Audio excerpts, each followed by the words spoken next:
Some of the biggest questions I ask myself regarding Pokemon are: when is Game Freak gonna do a good mainline Pokemon game again? Oh hi Legends Arceus, I almost forgot about you! Never mind, I actually really like that game. But the other question is, how come this franchise still doesn't have a party game? It's so bizarre because, considering this series nowadays has over 1,000 beloved creators, it's aimed at people of all ages, it has many different spin-offs from different genres, and party games tend to be very appealing to casual crowds, you would think the Pokemon Company would have done something that could easily bring in a ton of profits. Maybe Nintendo doesn't want a direct competitor to Mario Party? But again, Wii Party exists, so I don't know, man. Companies are very weird. Personally, I think a Pokemon party game will be a really fun idea if it ever becomes a reality. And if you want proof of that, look no further than the Pokemon Stadium games. These two titles were honestly special for me. I used to own them during my childhood back when seeing Pokemon in 3D was still considered a mind-blowing experience. They had super detailed models of the monsters with animations that had so much detail and personality. But I'll be frank, I barely did battles in these games. They were cool looking, sure, and the animations still hold up to this day, especially compared to the modern games. But most of my time here will be spent on the minigames, and I mean, can I be blamed for that? They were awesome! So creative, so charming, and so much fun! Whether I played them alone or with friends, it was always a fun time. Those memories are what motivated me to make this video. I'm gonna rank all Pokemon Stadium minigames. Thanks to the Switch Online expansion, I was able to play this with 3 more friends. And by the way, if the footage looks a bit shaky at times, it's because our online connections weren't exactly the best. So yeah, I apologize for that beforehand. By combining the minigames of both Stadium 1 and 2, we have at minimum 20 different minigames to talk about. So, shall we look at them in order?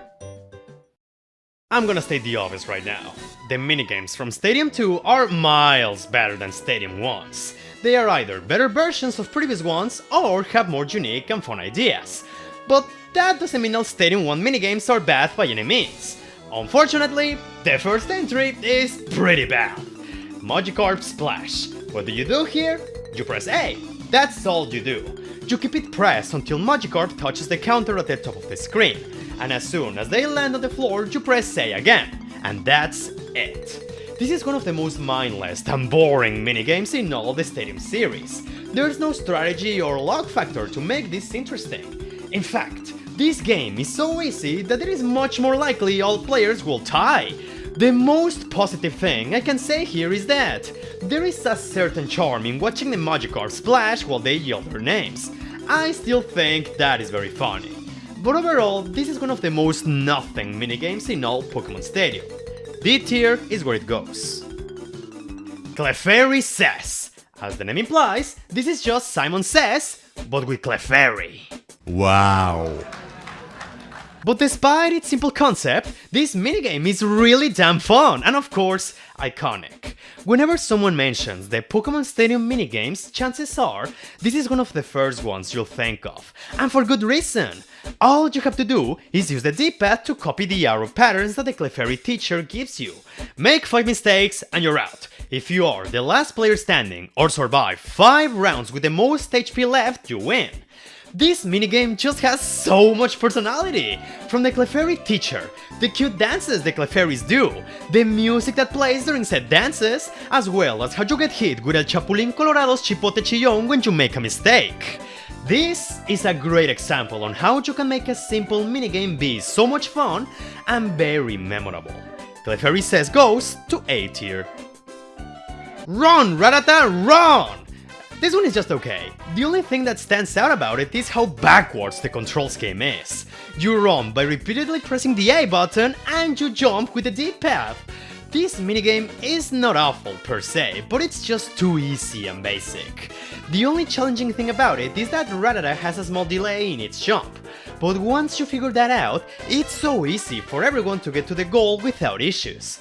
And since the obstacles always show up on the treadmill in the same spots, there is no random factor that can potentially catch experienced players off guard. There is some fun to be had here, but Run Ratata Run is just okay. C tier. Snore War. It is no exaggeration when I say this is the worst minigame in all Pokémon Stadium. All you do here is press the A button when the pendulum is in the middle to cast hypnosis on the other Drowsies, and the last one awake is the winner. Even though this is extremely basic, it's very hard to know if you're actually playing this right. For example, Magikarp Jump is beyond mindless, but if you screw up there, at least you know it was entirely your fault. Here, the end result feels extremely random, even if you press A at the right time. Which is ironic, because there is a lot of visual feedback on your performance. You have the hypnosis rings, the C letters that show up, and the Drowsies falling asleep. But overall, even if you win, it's one of those victories that is like, oh, I won? Cool! I don't know why or how, but I won! We actually made experiments to try to understand it. We made a regular round in which I thought I was doing terrible, but somehow I managed to win. We did another round where all we did was mash the A button like maniacs, and the game still decided I was the winner. We even went against the computer and it will still kick our asses every time, like... When you have 4 grown men struggling a kid's game, then you know something is very wrong here. Or maybe we're just that stupid, who knows. But even so, we all agreed that ever since playing this minigame as kids, Snore War belongs to the D tier. Thundering Dynamo. As either Pikachu or Voltorb, all you have to do is mash the A or B buttons depending on which color is showing on the light bulb. If you make a mistake, some of your energy depletes, and the first player to fill up their energy bar gives an electric shock to their opponents and wins. I'm not gonna lose time on this. This is also a very mindless minigame that is over in a matter of seconds. Sure, it is funny to see the electric type Pokemon get electrified, and Voltorb's smiley face sure is cute. But this isn't exactly a complex minigame or a fun one. D tier. Okay, now this is the real deal. Sushi Go Round. Everyone plays as Lickitungs and the objective is to eat as much sushi as possible. Different types of food cost different prices, and you can get multipliers by eating the same type in a row, and whoever has the highest bill at the end of the game wins. And this creates one of the craziest and most aggressive minigames in Pokémon Stadium history. You can opt to eat as much sushi as you can, or you can try to be efficient by only getting the expensive ones and create chains. But your opponents might catch up with your plan and screw you over. It's so chaotic! You can get in the way of opposing Lickitung tongues and even steal their sushi. And since the eating animation has a certain wind-up, you need to time it properly to not lose time. This minigame is pure mayhem, and the best part about it is, it's also very fun to look at. Seeing the Lickitungs run around, make weird noises, and scream in agony whenever they get food poisoning or drink boiling tea is hilarious. The music is very fitting and upbeat, and the best part about it is the voice in the background screaming in Japanese.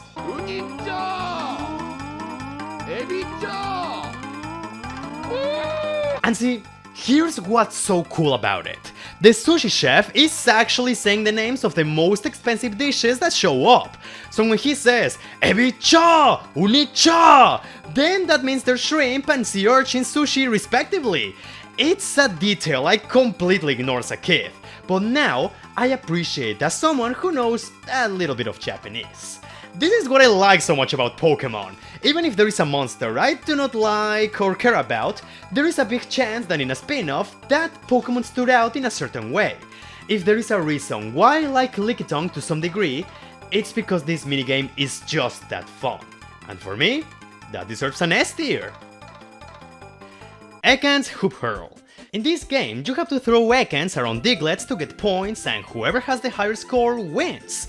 You use the D-pad to change angles, and by pulling back on the foreskin, and by pulling back on the control stick, you can launch Ekans. The thing about this minigame is that it is actually very challenging. It takes a while to get used to the controls, and this is because the control stick is extremely sensitive here.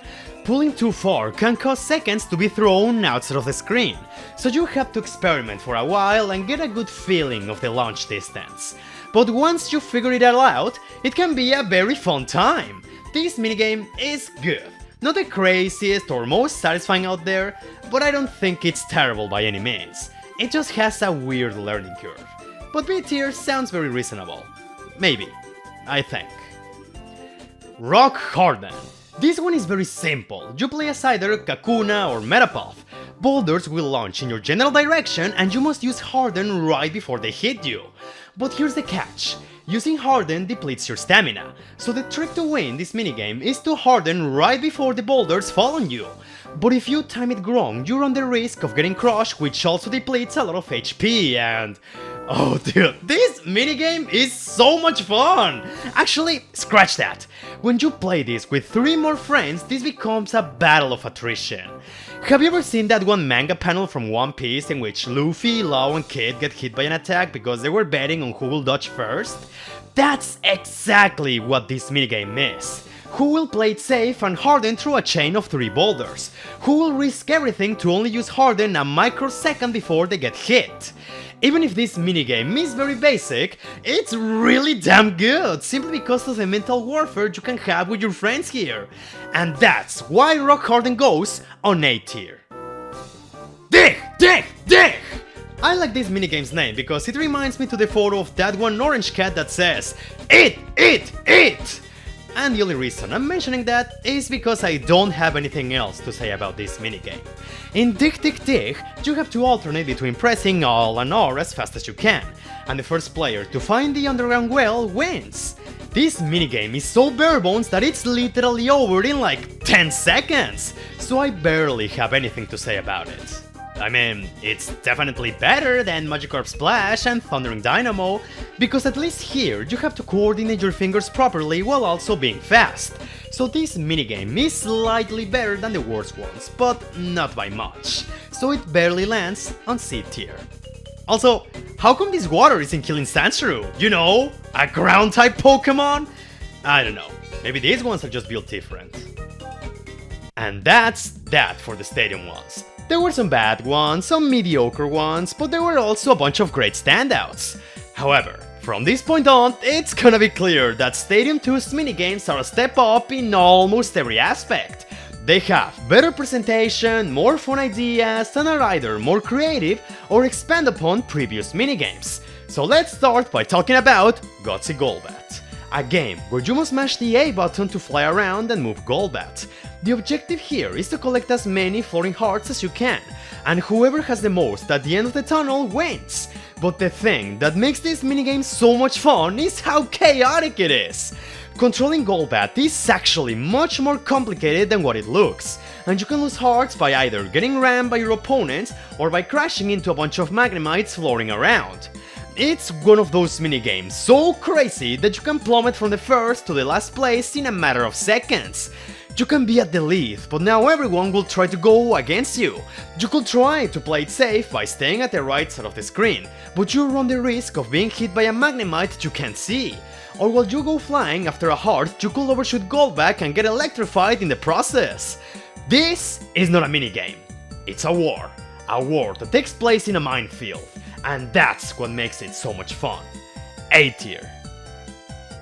Topsy Turvy. You know what this minigame is? A Beyblade battle, and a really fun one too! As a Hitmontop, you must spin all over the arena while trying to ram into your opponents. If you manage to knock a player out of the ring, you get a point, and the first player to score 5 points is declared the winner. In a kinda similar fashion to Gutsy Golbat, controlling Hitmontop can get a little bit complicated, but that's part of the excitement! Gaining momentum and then pressing the A button at the right time to send other players flying is so satisfying! This entire minigame overall is challenging, unpredictable, but above all, it's so much fun. As a kid, I will replay this over and over and over, simply because of the adrenaline and satisfaction you can get here. I really can't say anything more other than S tier! This has always been a personal favorite of mine. Clear Cut Challenge. Easily one of the most tense minigames in this collection! As either Scyther or Pinsir, you have to press the A button to cut the falling logs in front of you at the right time. Every log is marked with a white line, and the closer you are to said line, the more points you will get. But here's the catch. If you cut the log above the white line, you lose points instead. Not only is this challenging enough already, but it gets even better. Every single round, the white line will be in different places, and the spinnerags can drop the logs at any time. They can wait 5 seconds, or they can drop them as soon as they carry them to the top. This is a minigame in which you can't afford to mess around. Cutting the white line is already challenging, but if you get too cocky, you can end up losing points instead. But even then, you must be focused at all times because you never know when the logs are gonna drop.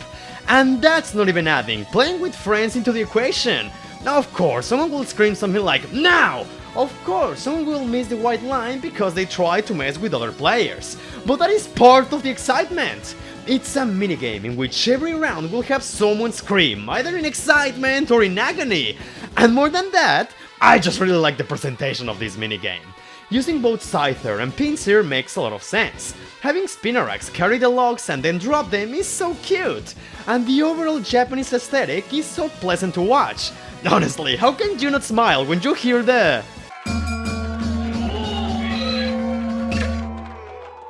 Also fun fact, whenever I played this minigame as a kid and get Pinsir as my playable character, I will get so upset and restart the minigame until I will get Scyther. I just think they're cooler. You know, it's like that 4chan post that says, "Hey Vaporeons, your favorite Pokemon is Scyther, what's yours?" Scyther. It's Scyther apparently. Obviously Scyther. Scyther I'm told. For excelling in every single department, Clear Cut Challenge gets a well-deserved S tier. Ferret's Frolic. I want to use this opportunity to say, I love ferrets so much. I think it's one of the cutest Pokemon ever made. And luckily for me, this minigame is just as great. In this one, you use the D-pad to move between 5 different areas, and by pressing A, you can headbutt a bunch of Pokeballs that drop on the stage. So the objective here is to score a lot of points by pushing the Pokeballs into your own goal, and each Pokeball is worth different points. What makes this minigame so exciting is how fast-paced it is, with how quick the ferrets are, and how many Pokeballs are always on stage. It's a constant battle of having 3 players gang up on one just to steal the Pokeball that is worth more points. You're always at odds against someone here, and that's what makes this minigame so frantic. And there's also another thing. This minigame is also very adorable to watch. This is a minigame that brings me the same sort of childlike wonder I used to feel many years ago. And that makes it a bit special for me, and why it becomes our 3rd consecutive S tier. Barrier Ball. You know, when I was a kid, Mr. Mime used to creep the hell out of me. And I think it's easy to see why. But overall, I didn't hate the Pokemon, and this minigame is responsible for that. Barrier Ball is basically a 4-player Pong. You must use Mr. Mime's barrier to prevent the Pokeballs from entering your goal, but by hitting them with A, you can make them go very fast, and players whose Pokeballs enter their own goals lose points too. So this makes Barrier Ball a game of quick reflexes. You must pay attention on where the Pokeballs are at all times, and even then, players may be able to pull off a trick shot by accident and make them curve in your direction. You have to react properly, cause anything can happen here. Other than that, I just really like the aesthetics of this minigame. The stage and the music make this feel like some sort of cyber world that is very cool to watch. And using Mr. Mime's barriers was such a clever idea, considering that's what it did in its debut episode of the anime. This is a simple minigame that gets chaotic in a matter of seconds, and that's what I love so much about it. It goes on A tier, but regardless of that, I still think Mr. Mime is creepy as hell and should be prosecuted for his crimes. Pichu's Power Plant. I won't waste too much time on this one. This is basically Thundering Dynamo 2.0. You have to mash A or B depending on the color of the light bulbs. The difference here is that you must use the D-pad to aim Pichu's discharge. This minigame, again, is extremely basic and, again, is over in less than 15 seconds.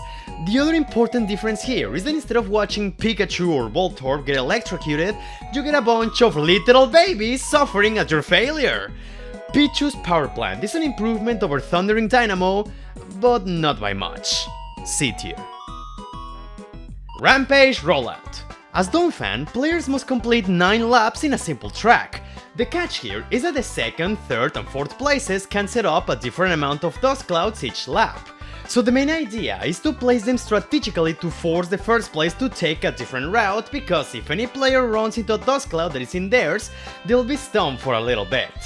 This minigame is fun, but I feel it needs more. The player in first place usually has a huge advantage, so unless they somehow screw up, or all other players miraculously coordinate themselves to force the guy in first place to crash into a dust cloud, it's very likely said player will stay in the lead the entire race. Again, this minigame is fun, but it could have used a little bit more. If anything, I can also say I really like the music that plays here, and the fact that the Dome fans use rollout during the last lap is a great attention to detail. Rampage Rollout goes on B tier. Streaming Stampede. This is a game that shows how extremely fun you can be by just pressing the A button. 5 rounds, every time you'll be given a different Pokemon to look out for, and all you have to do is press A to count the exact number of Pokemon that walk in front of you, from Pikachu, Somanites, Doduos, and so on. But the more rounds that pass, the more complicated it gets.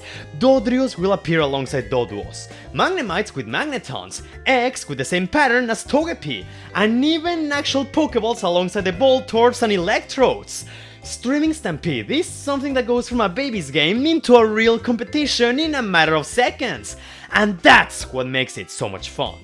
The only thing that holds it back from the S tier is that, as I said, the first rounds are extremely easy, and even then, there is always a chance that the final rounds can be just as easy.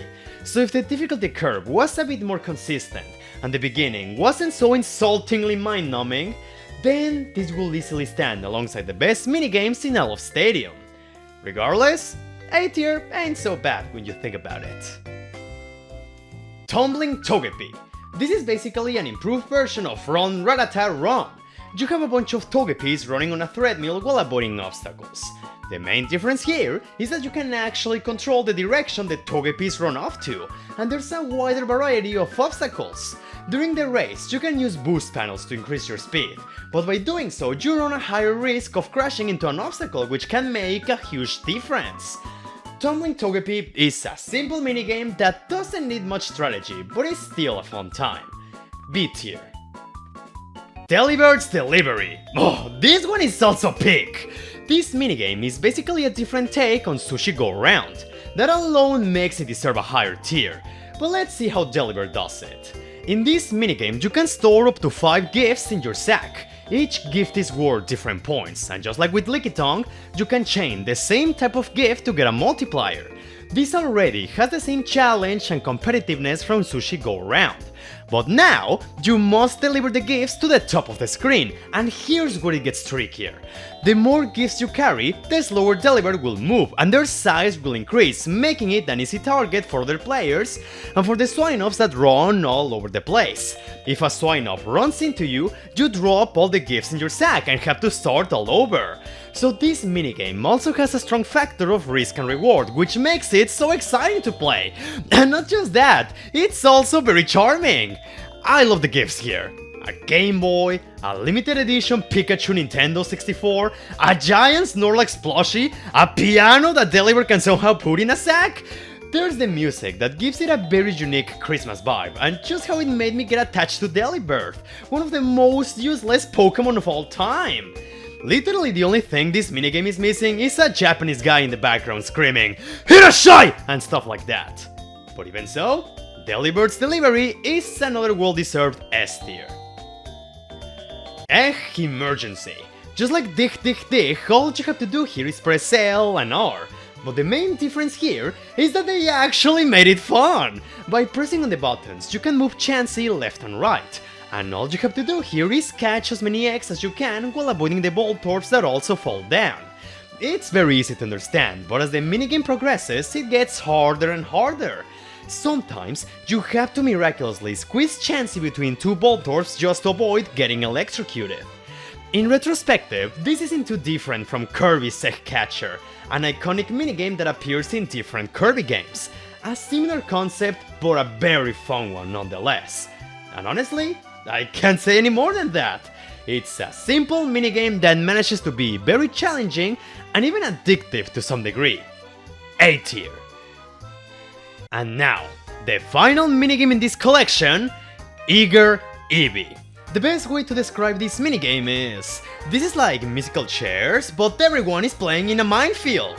While playing as Eevee, players will start to walk around an Aipom who controls a leaf. And as soon as the music stops, you have to press A and be the fastest player to get the fruit on the inside.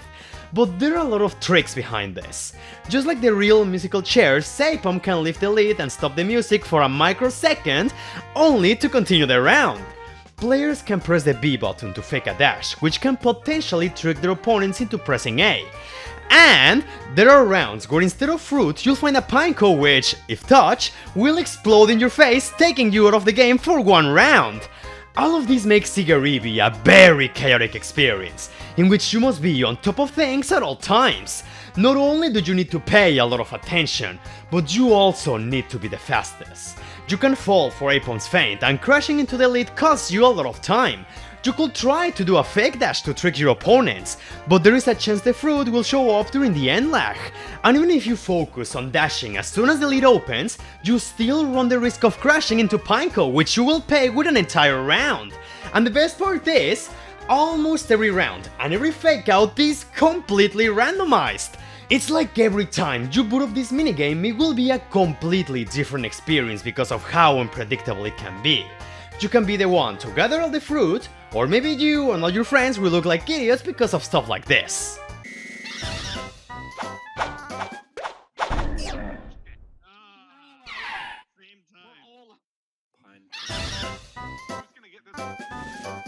But no matter the case, Eager Eevee is always a great chaotic time no matter what. So because of that, I put it on S tier, and with that, the tier list is not complete actually. There is one more mode that isn't considered a minigame per se, but it's still in the same menus and it's so much fun to not give it a mention.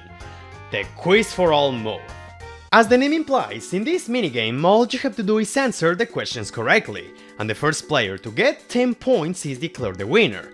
If you make a mistake, you can't participate in the next round. And I'm telling you, when you get 4 people together with a decent knowledge on Pokemon, this entire minigame becomes an endurance test filled with screams.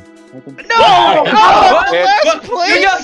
I just swear! If there are any hot women watching, I know Pokemon, I swear to God! You'll constantly battle against your friends on who can get the right answers. Some questions may try to bait you, which will result in someone getting penalized. Other times you'll get very obscure questions like, how much PP does this move have, which are very satisfying to get right. Honestly, I can't tell you how many laughs and screams I had with my friends while playing this. Quiz for All can drag on for a while if everyone is bringing in their A game. But the spirit of competition was so strong here we ended up doing 3 rounds. 3 rounds! I wasn't planning to include this in the tier list, but the experience got so crazy I just had to add it. And not just that, give it an S tier because of how much fun we had. So with that, the tier list is finally complete. Honestly, it still blows my mind how well these minigames still hold up to this day. They didn't even have to include them, but they did! And easily became the best part about the Pokemon Stadium games. They had so much love and care put into them, on top of being very fun, for the most part. That is why I am surprised we still don't have a Pokemon party game. But hey, it's not like the Pokemon Company is known for making the smartest decisions. And I guess Pokepark also has minigames, but let's be honest. Who actually gives a damn about the Pokepark games? Seriously. But anyway, what do you think about the tier list? Would you put the placements any different? Which minigames are your favorites? Please let me know in the comments, and while you do that, thank you so much for your time. I really hope you enjoyed the video, and if you could support the channel, you know, liking, sharing, commenting, subscribing, or Patreon, that will mean so much to me. Have a wonderful day, and take care! I'll see you next time!